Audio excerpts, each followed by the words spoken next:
Alors, je ne sais pas s'il faut en rire, s'il faut en pleurer, ou s'il faut avoir peur, en fait. Après, j'ai envie de dire que cette semaine, ça a été moins pire que la semaine passée. Ou c'est juste aussi peut-être que je me suis habitué à tous ces déchets-là que finalement, ça ne me dit plus autant que ça me disait la semaine passée, quoi. C'est le poteau, c'est qui est à côté ici. On parle d'animé, de manga, tout ce qui a rapport avec eux. On se retrouve pour la revue de l'épisode 3. Ouais, comment je suis soufflé. De l'épisode 3 de Bullock saison 2. On va pas revenir sur les déchets d'animation, honnêtement, parce que je sais pas s'il y avait ça encore aujourd'hui et tout. Et franchement, c'était aussi dégueulasse. Après, je dirais pas que c'était pire que la semaine passée, comme je l'ai dit en introduction. J'ai l'impression que j'ai commencé à m'habituer et tout un peu, quoi, tu vois, je sais pas. Mais par contre, il y avait des actions un tout petit peu plus sympas. Un tout petit peu plus sympas que les actions, que ce qu'on a vu comme déchets là.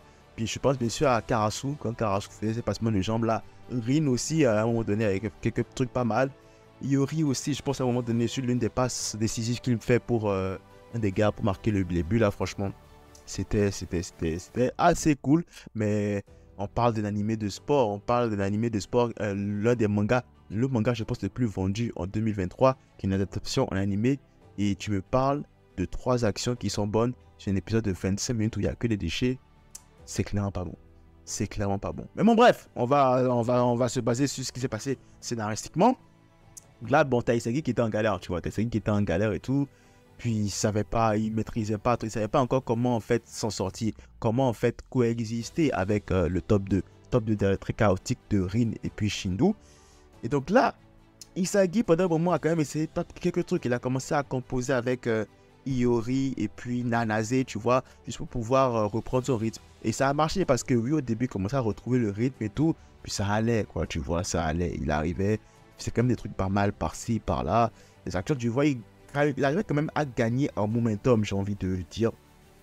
Et jusqu'à ce que, en fait, voilà, les Rin et Shindu arrivent encore à marquer des buts incroyables. Ah oui, il y avait aussi. Ah mais non, non, non, non. Ça c'était un déchet aussi. Le but de Shindu. Oh là là là là là là là là. Une reprise de volée, genre je sais même pas c'est quoi en fait. Après, on va revenir encore vite fait sur l'animation vers la fin. Parce que j'ai une théorie sur pourquoi ils font ça en fait. J'ai une théorie. Et en fait, on y reviendra. Donc il y a les buts de Shindu et de Rin qui marquent. Ça fait 4-4 je pense. Et ça, on va se le dire, c'est aussi grâce au fait que Isagi ait pu débloquer la situation. Qu'elle a commencé en fait à rééquilibrer son jeu en jouant avec Nanase et Yori. Ça a permis d'avoir plus d'opportunités, permis d'avoir plus d'ouverture pour permettre au top de là de pouvoir s'éveiller tranquillement, de pouvoir se laisser, de pouvoir s'exprimer tranquillement sur le terrain, quoi, tu vois, parce qu'à un moment donné, ils étaient marqués de partout. Quand ils se sont laissés faire mener 4-2, ils étaient menés de partout, ils étaient un peu bloqués. Donc le fait que Isaki se réveille un tout petit peu a permis en fait de débloquer la situation. Et ça, vraiment, ça c'était vraiment super. C'était vraiment sympa. Et bien sûr, le moment où Isagi a battu Karasu, c'était de manière aussi, était quand même ultra bien. Et du coup, Isagi, en fait, il marque le but de la victoire, si tu veux, en profitant d'un cafouillage entre Rin, Shindu, tout le monde et tout. Ah my god, faut que j'en parle. Faut que j'en parle. Oh my god. Vers l'action de fin. Vous vous rappelez de l'action de fin pour le but de Isagi. Vous avez vu quand tout le monde va vers le camp des Karasu et puis Otoya. Vous avez vu la course que tout le monde fait. C'est quoi cette utilisation de la CGI? Oh my god, c'était dégueulasse. Oh là là, j'avais... En fait, là c'est du 55, imaginez, c'est du 55. Qu'est-ce qui va se passer quand ce sera dans 11 contre 11? Aïe, aïe, aïe. En fait, j'ai même plus envie en fait de regarder la saison en fait. J'ai même plus envie. J'ai même plus envie. Mais je préfère juste avoir les images du manga et puis c'est tout. J'ai pas envie de gâcher ce qui s'est passé dans le manga avec l'animé. Aïe, aïe, aïe, j'ai quand même punaise. Ça c'est du 55. Imaginez du 11 contre 11. Bref. Isagi donc réussit à marquer le but de la victoire sur une volée et donc offre la victoire à Rin et puis Rin, Shindu et puis son équipe. Et du coup, ça permet aussi d'initier un nouveau concept dans cet animé qui est le flow. Le flow en fait, qui est un état de concentration qui permet en fait de se transcender et de pouvoir marquer un but. Donc Isagi, je pense, a un peu effrôlé ce concept-là de flow vite fait, comme Ego nous l'a dit.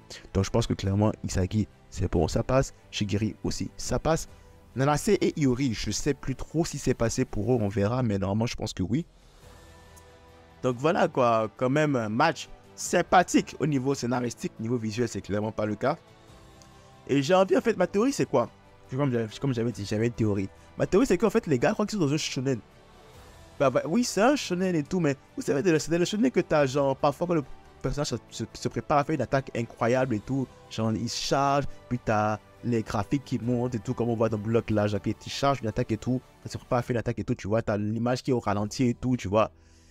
Donc oui, ça marche pour les shonen parce que clairement en fait c'est pas forcément dynamique et puis qu'ils vont faire des attaques qui lancent des bouts de lumière, les attaques ultimes, tu vois. Genre le fait que l'image se fige et qu'il y ait des animations autour, ok ça passe, tu vois, c'est correct parce que c'est un shonen. Mais là on est dans un manga de sport. Un manga de sport, il y a de l'action tout le temps, quoi. Il y a de l'action tout le temps. Tu vas pas stopper l'action et nous faire des frames bizarres, des animations style CapCut pour pouvoir genre ajouter de l'épicté. Ça se dit même épicté, bref, pour pouvoir rajouter de l'épique à l'action, tu vas pas figer l'image et rajouter des animations. Ça marche pas comme ça. Ça rend ça encore plus dégueulasse en fait. Ça rend ça encore plus dégueulasse. J'ai l'impression qu'ils veulent faire ça en fait. Et du coup, ça rend ça dégueulasse. C'est vraiment pas agréable à voir du tout. Genre, je sais pas. Genre, j'ai pas envie de parler d'animation, mais j'ai peur. J'ai peur parce que là, c'est un simple match. 5 contre 5. Là, on parle de match à 11 contre 11 qui va se dérouler sur plusieurs épisodes. Vous imaginez? Genre là, maintenant, au moins, on aura un petit répit. On aura genre des moments où ce ne sera pas des scènes de match. Mais quand le match lui va commencer, ça fait tout le temps match, des scènes de match à chaque fois. Comment ils vont gérer? Alors, j'ai envie, genre, j'espère profondément qu'en fait, ils sont en train de faire, oh, c'est juste des tests et tout pour voir l'épisode, le match ne sera pas du tout comme ça. Là, on fait vraiment des petits tests, des ajustements pour voir qu'est-ce qui ne marche pas. C'est un canular, on vous troll. Le match sera différent, le match aura une meilleure animation. J'espère vraiment. C'est parce que là, si vraiment le match c'est comme ça, c'est très catastrophique. C'est très catastrophique, honnêtement. Et honnêtement parler, ça va être... Faudra préparer les mouchoirs. Faudra faire un maximum pour ne pas pleurer, pour ne pas se crever les yeux devant l'écran en fait. Mais voilà. Après, j'avais vu une vidéo sur les réseaux sociaux où il y avait un match de détective Conan. Un match de foot de détective Conan qui était 1000 fois mieux que Block. On parle de détective Conan. Hein. Détective Conan, ça n'a rien à voir avec Block. Ça n'a rien à voir avec genre le sport et tout. Juste une séquence de foot, un match de foot qui était beaucoup mieux animé que Blue Lock, l'animé. Vous vous rendez compte qu'en fait, c'est même pas leur tasse de le sport. Ils ont juste voulu faire plaisir comme ça pour le fan et tout. Et c'est encore une fois mieux animé que Blue Lock, qui en fait, leur série, ça s'est passé sur le sport. Et ils trouvent le moyen de foirer ça. J'espère qu'ils vont se ressaisir. Sinon, ça va nous faire une Promise Neverland saison 2. Alors encore que Blue Lock, au moins, ils vont tenir le scénario correctement. Mais l'animation, ça va être chaud.